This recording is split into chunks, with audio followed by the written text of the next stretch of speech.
E, para encerrar, A Menina dos Olhos. Eu adoro esse livro, gente. Quando eu li esse livro aí, eu achei assim, máximo. Niquete, da Paulina Chiziane. Ela faz parte assim da literatura luso-africana, que tem sido muito valorizada nos últimos anos nos vestibulares brasileiros.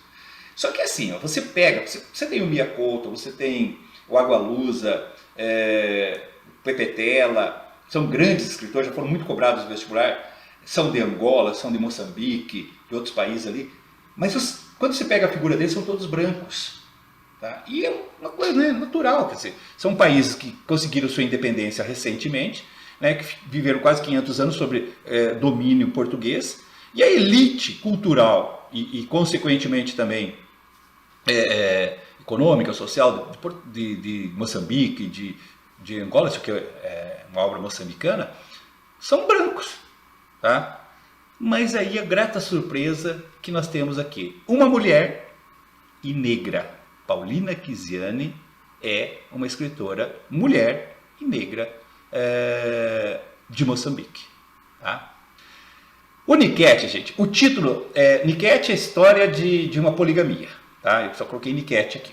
Niquete é uma expressão usada lá em Moçambique, é uma dança de iniciação sexual para as meninas.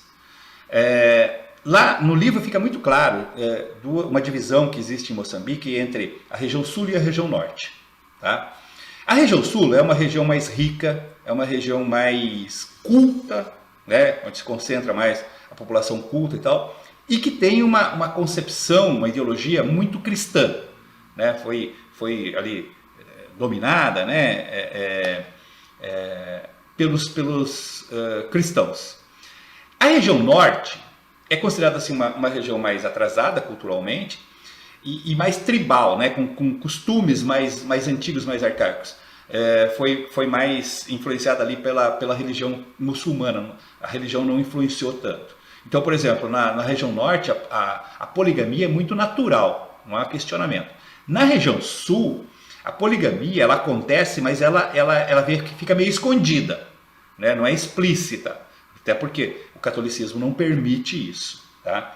A autora, a Niquete, a Paulina Chiziane, ela é da região sul, né, dentro dessa cultura cristã aí.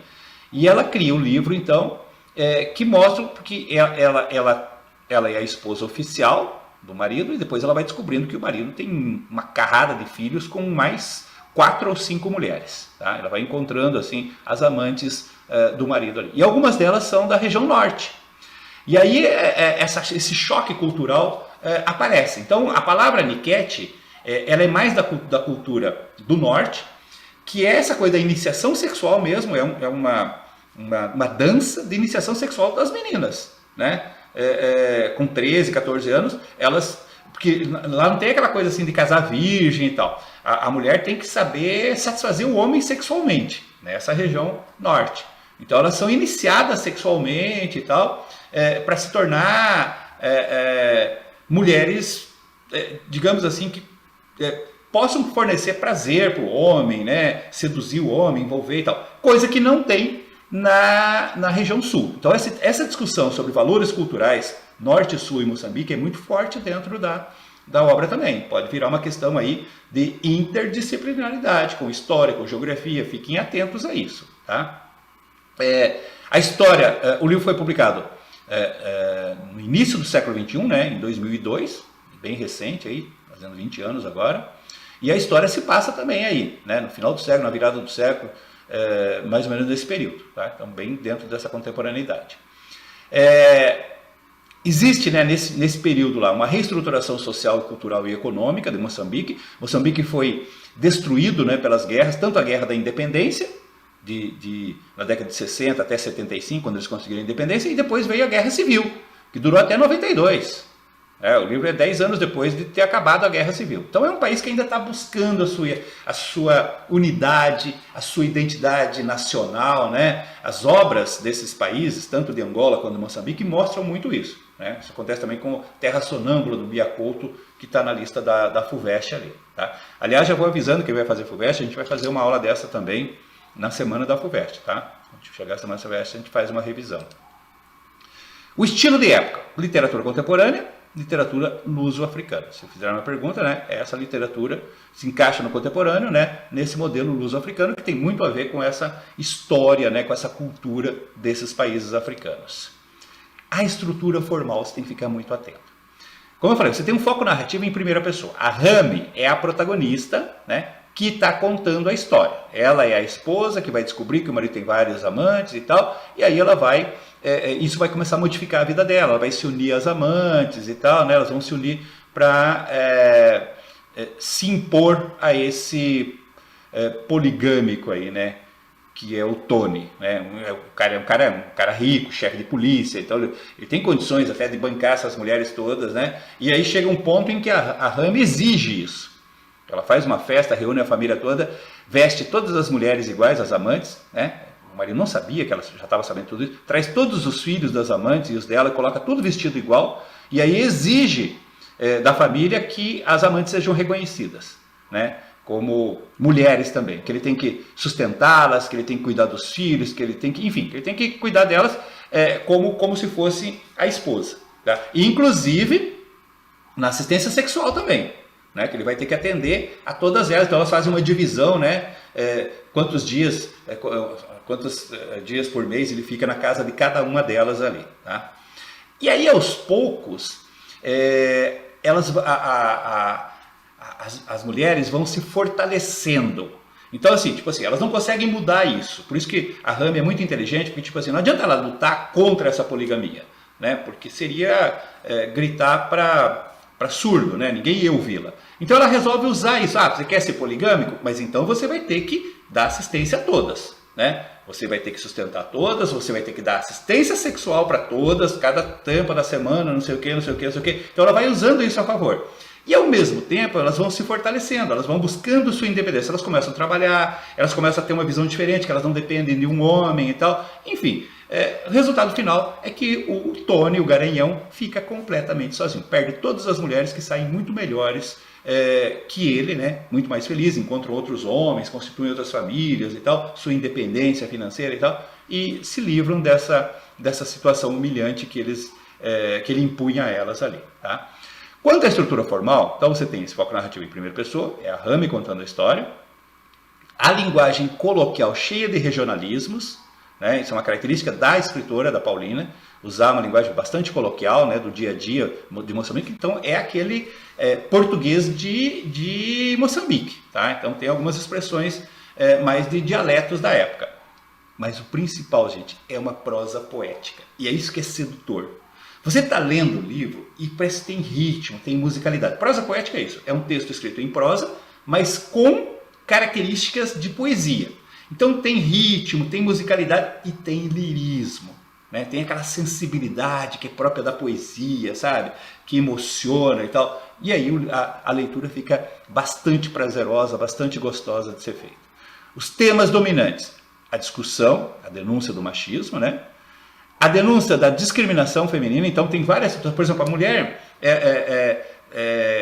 não pode andar junto do lado do marido, né? Tem que andar atrás, tem que obedecer, tem que servir o marido de joelhos quando ele chega em casa.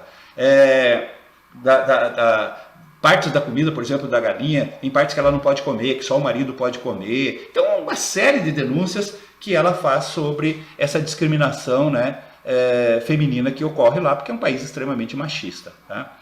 E a discussão que eu falei sobre as diferenças culturais internas do país, né? Tanto diferenças de comportamento, né, de cultura, de sociedade, quanto diferenças físicas também, né, a questão social, né, do sul mais rico, do norte mais pobre e tal. Então isso tudo aparece ali. Olha os fragmentos que eu separei para vocês aí para mostrar isso aí. Olha só, a questão da musicalidade que eu falei para vocês. Olha esse trecho aqui, eu até destaquei, né, em vermelho para você sentir a musicalidade. Olha só. Como é que Tony me despreza assim, se não tenho nada de errado em mim? Obedecer sempre obedeci, as suas vontades sempre fiz, dele sempre cuidei, até as suas loucuras suportei. Percebe? tem ritmo, tem musicalidade. Isso é prosa poética. Agora olha essa denúncia dessas injustiças sociais, né? Essa visão crítica do machismo. Olho para todas elas. Mulheres cansadas, usadas, mulheres belas. Este é o discurso típico das mulheres da minha terra, onde o homem é rei, senhor da vida e do mundo. Um mundo onde a mulher é couro, couro de touro macio e muito bem curtido. Um mundo onde a mulher é gêmea do tambor. Você bate, né? Pois ambas soltam acordes espirituais quando aquecidas e matraqueadas por mãos vigorosas e rústicas. O pior de tudo é que Deus parece não ter mulher nenhuma. Se ele fosse casado, a deusa, sua esposa, intercederia por nós. Através dela pediríamos a bênção de uma vida de harmonia. Mas a deusa deve existir, penso. Deve ser tão invisível como todas nós. O seu espaço é, de certeza, a cozinha celestial. Veja, gente, como isso fica amplo, né? Porque aí você envolve a questão religiosa também. Né? Por que Deus tem que ser homem? Né? Por que tem que ter sempre aquela visão patriarcal, aquela visão da superioridade do homem, do machismo e tal? Então diz, ó, Deus não deve ter esposa. Agora, se ele tiver uma mulher, se ele tiver uma esposa, ela deve estar na cozinha celestial, como todas nós estamos aqui. Quer dizer, não adianta, ela também não pode intervir por nós. Né? Então, isso é apenas um pequeno exemplo do que tem ao longo de todo o livro. Só que o interessante é exatamente isso. Sem violência, sem alarde, sem o choque direto, usando da esperteza, da inteligência, né? Da sensibilidade feminina, a Rami vai modificando tudo isso, vai revertendo o jogo. E no final ela sai fortalecida, né? Ela sai psicologicamente, socialmente muito mais forte, muito mais independente. Ela e as suas amigas, né? As amantes, que se tornou amiga, enquanto que o homem acaba derrotado pelos próprios costumes. Né? Elas usam esse costume, então, por exemplo, a poligamia, para mostrar, para colocá-lo nas cordas ali. Então, é muito inteligente, é muito interessante o livro como um todo.